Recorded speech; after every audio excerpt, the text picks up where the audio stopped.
మీ పేరేంటమ్మా? నేను ఉండగానే నువ్వు కళ్ళతో బెదిరించి వచ్చావు అంటే అమ్మ నీ ధైర్యాన్ని మెచ్చుకోవాలి. పిల్లలు చెప్పారు నువ్వు బయటకు రాగానే. అంటే నువ్వు వెనకాల ఏం చేస్తున్నావు అనేది ఇంకా మాకు అర్థమవుతుంది.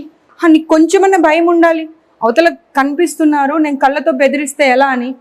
ఏం మాట్లాడకండి ఇలా చెప్పి వచ్చేది నేను చూడలేదు అనుకుంటున్నావా? నువ్వు బయటకు రాగానే చెప్తున్నారు పిల్లలు.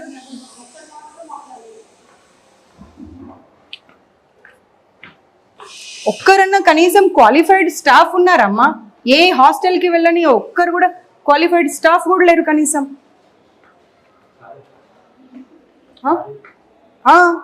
ఏదమ్మా క్లీనింగ్ ఏది? ఇది దీన్ని క్లీనింగ్ అంటారా? అదే ఇవే రీజన్స్ చెప్తూ ఉండండి. మధ్యాహ్నం 2:30 అయినా కానీ ఇంకా క్లీనింగ్ 6th ఫ్లోర్ నుండి పొద్దున 5 గంటలకు లేసి చేయాలమ్మా. ఎవరి కోసం? ఎవరి కోసం అసలు? అన్ని రీజన్స్ చెప్తూ వెళ్తా ఉన్నది.